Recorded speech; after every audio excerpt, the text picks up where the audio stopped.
అరే ఏంట్రా ఇది? పాత బస్తీ గోల్డ్ మ్యాన్ గా పేరు పొందిన పల్లపు సురేష్ కుమార్ వ్యవహారంలో సరికొత్త విషయం బయటపడింది. ఏంటది? ఇతని వంటిపై ఏకంగా 3 కిలోలకు పైగా బంగారు ఆభరణాలు ఉంటాయని అంచనా. అంటే బాగా రిచ్చా? బాగా రిచ్. అయితే అతని ఒంటిపై ఉన్నది మెరిసిపోయే బంగారం కాదని, నకిలీదని ఆదాయ పన్ను శాఖ అధికారులు తేల్చారు. సామాజిక మాధ్యమాల్లో అతడి వీడియోలు, ఫోటోలను పరిశీలించిన ఢిల్లీ ఆదాయ పన్ను శాఖ అధికారులు హైదరాబాద్లోని ఆదాయ పన్ను శాఖ అధికారులకు సమాచారం అందించారు.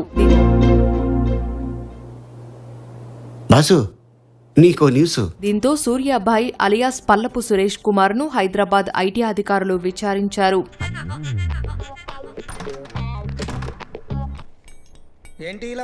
విచారణలో పొంతనలేని సమాధానాలు చెప్పడంతో బంగారాన్ని పరీక్షించారు. అప్పటి వరకు సూర్యాభాయ్ చెప్పినవన్నీ అవాస్తవాలని తేల్చారు. అతడు ధరించే ఆభరణాలన్నీ బంగారు పూతతో తయారు చేసినట్టు బయటపడింది. అది ఫేక్.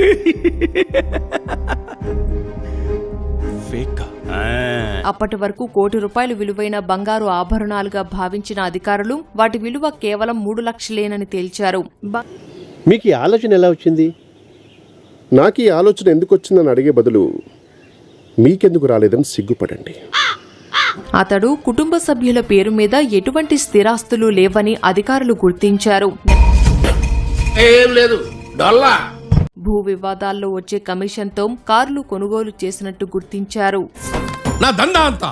ఇది వ్యాపారం. సినిమా, రాజకీయాల్లో పేరు సంపాదించేందుకు గోల్డ్ మ్యాన్ అవతారమెత్తినట్టు అధికారులు అంచనాకు వచ్చారు. అందులో తప్పే ఉంది. అది ఆర్ట్. లాకెట్ ఇస్తారా Surya? Locket. Please give locket. చెప్పండి. ఆహా, చాలా బాగుందండి. గోల్డా? రోల్డ్ గోల్డ్ అండి. ఆహా. Surya, this is silver, this is not gold. అవును, క్లియర్ గా ఉందిగా. మీకు అదే చెప్తున్నాను కదా. This is rolled gold. Sorry. This is rolled gold. This is not gold.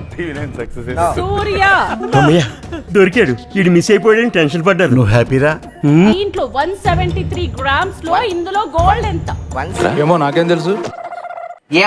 మేమందరం గోల్డ్ మ్యాన్ అంతా మా అంతా ఒకటే కుటుంబం. ఈ రోజు నుంచి ఇంటికి వాడికి ఎటువంటి సంబంధం లేదు. ఏ ఒక్క గోల్డ్ మ్యాన్ కూడా తిడితే మాత్రం ఈసారి సహించను. ట్రోల్స్ చేసి అసలే సహించను. ఏం చేస్తావరా? చంపుతావా? నరుకుతావా? ప్రతి ఒక్క గోల్డ్ మ్యాన్ నా అన్న, నా తమ్ముడు. అంటే దొబ్బల్ మీద దొబ్బల్ మాతో పెట్టుకోకు, తైకో అని వేయకో. అరే ఎవరెవరైతే నా ట్రోల్స్ చేస్తున్నారా వాళ్ళందరికీ నేను ఒక మాట చెప్తారా? చెప్పు.